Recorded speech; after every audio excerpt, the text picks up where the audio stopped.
Selamat berjumpa kembali untuk rekan-rekan dari kalangan akademisi, baik untuk rekan-rekan dosen terutama yang bergelut dalam bidang ekonomi atau bisnis. Kemudian tidak lupa juga para mahasiswa yang juga mempelajari berbagai ilmu tentang ekonomi sekaligus bisnis.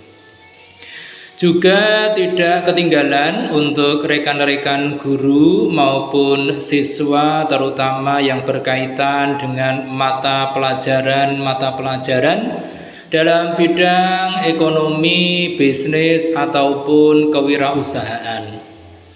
Dan juga tidak lupa untuk rekan-rekan para pelaku dalam dunia usaha maupun dunia industri.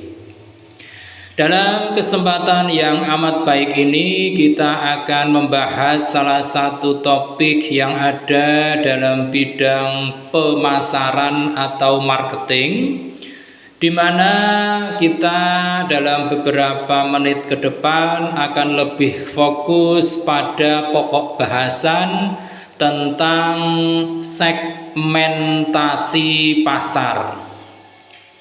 Dari beberapa pakar yang dituliskan dalam beberapa literatur dapat diambil sebuah benang merah bahwa yang dimaksud dengan segmentasi pasar adalah sebuah proses membagi pasar yang luas menjadi berbagai kelompok yang lebih kecil berdasarkan pada karakteristik atau kebutuhan yang serupa.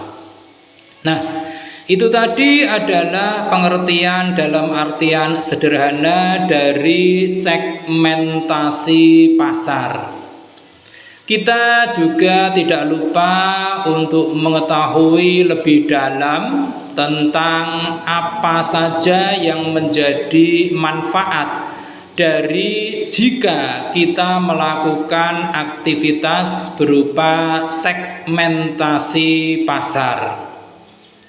Ada beberapa keuntungan atau manfaat yang bisa kita ambil dari aktivitas segmentasi pasar, yaitu yang pertama adalah bahwa dengan dilakukannya segmentasi pasar, maka kita akan mendapatkan target pasar yang lebih spesifik.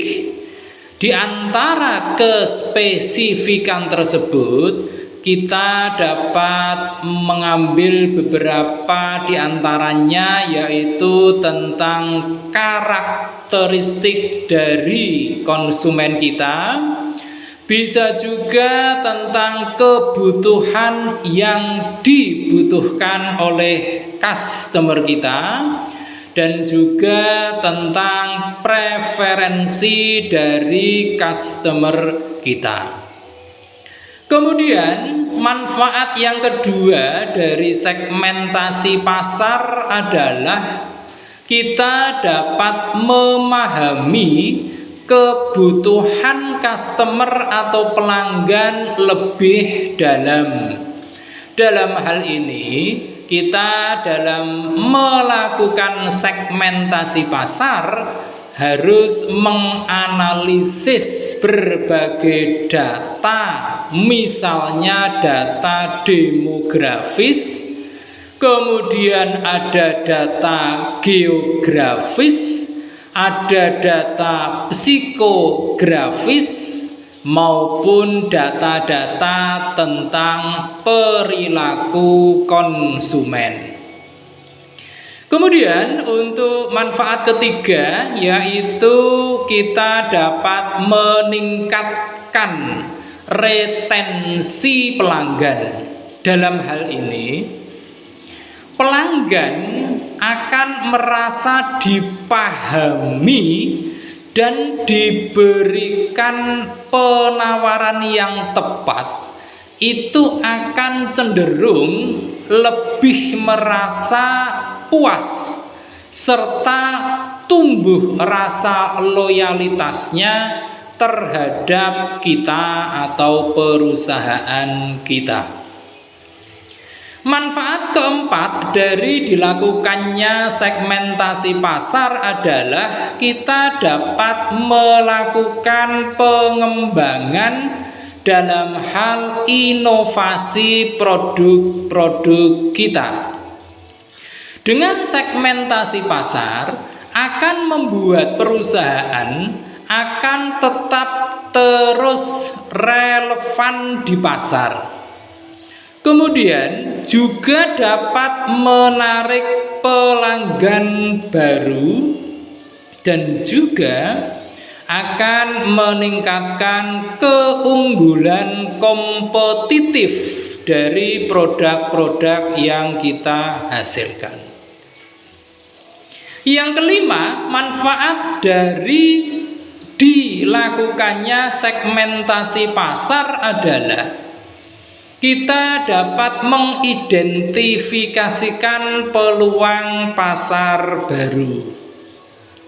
Dengan memahami kebutuhan sekaligus preferensi dari pelanggan kita secara mendalam, maka dengan adanya segmen-segmen pasar yang akan kita lakukan, perusahaan kita dapat melihat adanya celah pasar yang belum kita manfaatkan yang secara maksimal. Itu tadi beberapa manfaat jika kita melakukan aktivitas berupa segmentasi pasar. Nah, selanjutnya muncul pertanyaan, apa saja yang menjadi persyaratan jika kita melakukan segmentasi pasar agar kegiatan tersebut akan mendapatkan sesuatu yang positif sekaligus prosesnya akan kita lakukan secara efektif. Adapun berbagai syarat tersebut dapat kita paparkan bahwa yang pertama adalah segmentasi pasar haruslah terukur atau measurable, di mana dengan segmentasi pasar ini kita harus dapat membantu perusahaan kita dalam mengukur potensi pasar, juga tentang daya beli konsumen, dan juga tidak ketinggalan yaitu ukuran tentang alokasi sumber daya yang kita manfaatkan. Syarat kedua dalam segmentasi pasar adalah segmentasi pasar haruslah substansial, bahwa dengan segmentasi pasar harus dapatkan kita bisa menarik sebuah keuntungan untuk diberikan pelayanan sehingga pelanggan akan berusaha serta bersedia untuk mengeluarkan berbagai biaya untuk membeli produk-produk yang kita tawarkan kepada customer kita. Syarat ketiga yaitu bahwa segmentasi pasar haruslah dapat diakses. Artinya bahwa dengan segmentasi pasar haruslah dapat dengan mudah menjangkau berbagai informasi sekaligus mendapatkan pelayanan bisnis sehingga akan mempercepat dalam menjaring target customer kita. Syarat keempat dari segmentasi pasar adalah bahwa segmentasi pasar harus dapat dibedakan atau differentiable. Segmentasi terutama harus dapat dibedakan dengan jelas sekaligus spesifik.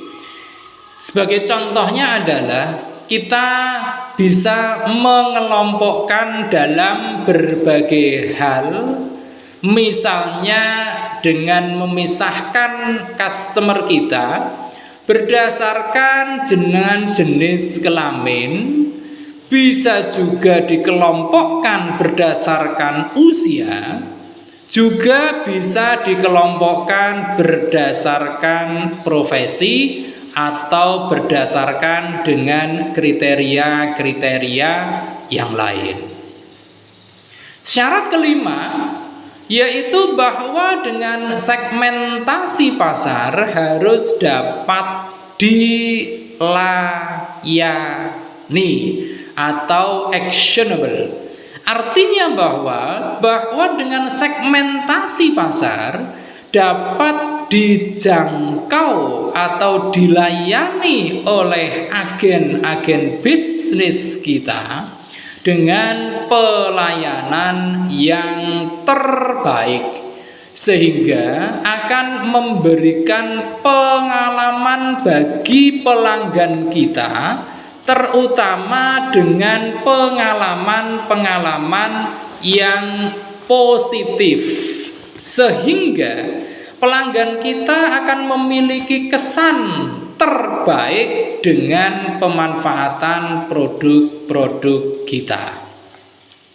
Itu tadi berbagai syarat jika kita ingin melakukan segmentasi pasar secara efektif. Nah, sekarang yang menjadi tujuan dari segmentasi pasar itu apa sebenarnya? Dari beberapa penjelasan di atas dapat kita ambil beberapa poin bahwa dengan dilakukannya segmentasi pasar, kita akan meraih beberapa tujuan. Di antaranya adalah yang pertama, bahwa dengan segmentasi pasar akan menciptakan layanan kepada pelanggan kita dengan lebih baik. Perusahaan kita harus lebih fokus dalam melayani pasar tertentu dengan memberikan yang terbaik sesuai ekspektasi dari pelanggan kita. Tujuan kedua dari segmentasi pasar adalah bahwa dengan segmentasi pasar, strategi pemasaran yang kita jalankan akan bisa berjalan dengan lebih efektif. Misalnya saja jika kita melakukan segmentasi berdasarkan dari beberapa sudut. Misalnya saja dari sisi tentang penentuan harga atas produk yang kita tawarkan, bisa juga tentang value dari produk kita atau nilai tambah atas produk-produk yang kita tawarkan. Bisa juga tentang bagaimana distribusi produk-produk kita agar segera sampai ke tangan customer kita dengan sempurna. Atau bisa juga tentang bagaimana promosi kita lakukan agar dengan promosi yang kita lakukan, customer kita akan jauh meningkat dibandingkan dengan sebelum kita melakukan segmentasi pasar. Tujuan ketiga dari segmentasi pasar adalah kita akan dapat memanfaatkan sumber daya secara maksimal. maksimal. Artinya bahwa dengan segmentasi pasar, perusahaan kita akan dapat mengetahui kira-kira apa saja yang perlu dilakukan untuk memenuhi ekspektasi dari customer kita. Tujuan keempat yaitu dengan segmentasi pasar yang namanya bahan pertimbangan tentu saja itu sangat penting. Oleh karenanya, dengan segmentasi pasar yang kita lakukan, bahan pertimbangan itu dalam merencanakan sekaligus menganalisis bisnis kita akan lebih berdaya guna, yaitu dengan memudahkan yang namanya perusahaan kita dalam mengukur performa bisnis kita, termasuk di dalamnya adalah aktivitas dalam bidang pemasaran. Tujuan kelima yaitu dengan segmentasi pasar kita akan mengenal lebih jauh tentang kompetitor kita, di mana perusahaan kita dapat memantau berbagai aktivitas dari kompetitor kita, sehingga kita dapat mempelajari berbagai strategi dari kompetitor kita. Dan tujuan keenam yaitu dengan segmentasi pasar, maka kita akan semakin adaptif dengan pembaharuan atau perubahan-perubahan yang terjadi di pasar sasaran kita. Dalam hal ini, perusahaan kita tentu akan lebih mudah dalam mengawasi berbagai perubahan tersebut, sehingga pasar yang kita bidik pun akan lebih kita tingkatkan sesuai dengan spesifikasi yang tertuang dalam strategi pemasaran perusahaan kita. Setelah kita memahami tentang manfaat, kemudian tujuan, maka selanjutnya kita ada baiknya untuk mengenal jenis-jenis dari segmentasi pasar. Yang pertama adalah bahwa di dalam segmentasi pasar itu ada jenis perilaku yang mana kita sebagai pemain dalam dunia bisnis, baik berperan sebagai produsen ataupun penjual, dapat membagi konsumen berdasarkan berbagai sudut pandang. Misalnya dari sudut pandang awareness, kemudian dari sudut loyalitas, bisa juga dari sudut kemanfaatan, bisa juga dari sudut pandang respon dari konsumen, dan juga bagaimana penggunaan produk-produk kita oleh konsumen kita. Jenis yang kedua dari segmentasi pasar selain dari aspek perilaku juga bisa kita lakukan berdasarkan psikografis, yang mana dengan aspek psikografis ini kita akan membagi konsumen kita berdasarkan apa yang mereka minati, kemudian aktivitas yang dilakukan di dalam berbagai pelanggan ungkapkan dalam komunikasi bisnis. terutama komunikasi dengan kita sebagai penjual ataupun produsen. Jenis ketiga adalah segmentasi pasar berdasarkan demografis. Hal ini kita bisa membagi konsumen berdasarkan pada usia, bisa juga berdasarkan dari gender, bisa juga dari profesi atau pekerjaan, dapat pula dari sisi aspek pendidikan, bisa juga dari pendapatan dan lain sebagainya. Kemudian yang keempat adalah segmentasi pasar berdasarkan pada geografis, di mana kita bisa membagi konsumen kita dengan mengacu pada aspek-aspek luas negara, kemudian aspek luas provinsi maupun kabupaten atau kota madya.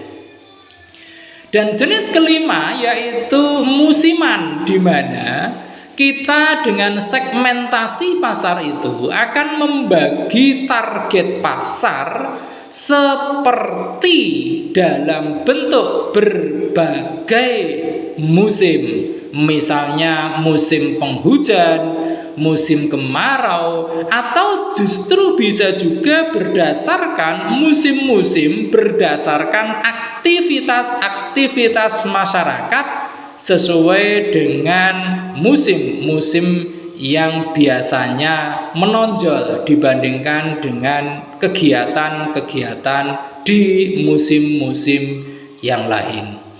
Misalnya saja pada saat musim mudik lebaran, musim tahun baru, dan sebagainya. Nah, tentu kita dalam hal ini juga ingin mengetahui bagaimana cara menentukan segmentasi pasar. Ada beberapa cara yang perlu kita perhatikan dalam menentukan sekaligus menyelenggarakan aktivitas segmentasi pasar, yaitu yang pertama adalah kita menentukan target pasar. Kemudian yang kedua, kita memahami kebutuhan dari konsumen kita. Yang ketiga, kita mempelajari perilaku dari konsumen kita. Yang keempat adalah kita harus menganalisis berbagai data atau informasi. Yang kelima adalah kita harus menyusun strategi pemasaran yang paling tepat untuk usaha kita. Dan yang terakhir adalah kita harus melakukan sebuah evaluasi atas respon pasar terhadap bagaimana produsen memperlakukan, bagaimana produsen juga mendapatkan feedback dari konsumen, terutama tentang nilai tambah dari produk-produk yang kita tawarkan. Demikian pembahasan singkat kita tentang segmentasi pasar. Semoga dengan pembahasan yang sangat singkat ini akan membawa kita kepada perluasan wawasan kita tentang dunia pemasaran. Terima kasih atas perhatiannya. Kita akan lanjutkan dengan berbagai tema yang tidak kalah menarik lagi di sesi-sesi berikutnya. Jangan lupa setelah Anda semua menyaksikan tayangan ini, klik di layar Anda untuk like, komen, kemudian share, dan tentu saja jangan lupa subscribe. Terima kasih.